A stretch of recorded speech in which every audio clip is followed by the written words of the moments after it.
బొడ్రాయి అయిపోయిన తర్వాత ఇంకెవరింటికైతే వాళ్ళు వెళ్ళిపోతున్నామనమాట. ఇంకా లాస్ట్ డే అయితే మా ఆడబిడ్డలకి మేము ఓడిబియ్యం పోస్తున్నాము. ఎందుకంటే బొడ్రాయి పండుగ చేస్తే ఆడబిడ్డలకి తప్పకుండా ఓడిబియ్యం పోయాలంట. ఇంకా మేమైతే ఓడిబియ్యం కలుపుతున్నాము మా అత్తమ్మ వాళ్ళందరూ కూడా. ఇంకా ఆ రోజైతే ఫుల్గా వర్షం పడింది. ఇంకా మా ఇంట్లో అయితే ఎక్కడ పడితే అక్కడ సామాన్లు అట్లనే ఉన్నాయి.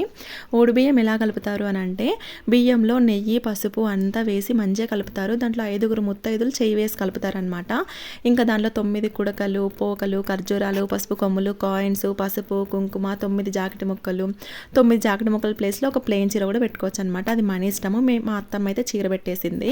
ఇంకా అవన్నీ వేసి గాజులు కూడా పెడతారు. అవన్నీ వేసి మంచిగా కలిపి రెడీ చేసి పెడతారు. తర్వాత దంపతులను కూర్చోబెట్టి వాళ్ళకు బొట్టు పెట్టి ఒళ్ళో ఒక జాకెట్ ముక్క వేసి ఇంకొకరు 5 సార్లు ఓడిబియ్యం ఒళ్ళే పోస్తారనమాట.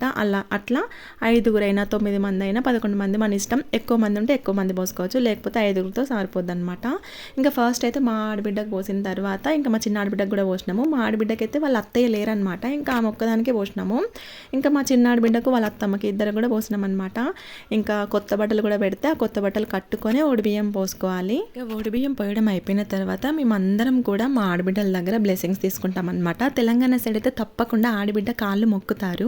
కొన్ని చోట్లయితే మొక్కరనమాట. ఇంకా రాఖీ పౌర్ణమి రోజు రాఖీ కట్టి మొక్కుతాము. ఏ ఫెస్టివల్ అయినా వాళ్ళ బ్లెస్సింగ్స్ తప్పకుండా తీసుకుంటాము. ఇంక ఇక్కడ మా పిల్లలైతే ఎగబడి వాళ్ళ కాళ్ళు మొక్కుతానే ఉన్నారు. ఇంకా ఓడిబియ్యం పోయడం అయిపోయిన తర్వాత ఇంకా మేమైతే ఎవరింటికి వాళ్ళు లగేజ్ మొత్తం ప్యాక్ చేసుకొని వెళ్ళిపోయాము. ఇంకా నెక్స్ట్ వీడియోస్ తప్పకుండా చూడండి. ఈ వీడియో నచ్చితే లైక్ చేయండి, సబ్స్క్రైబ్ చేసుకోండి.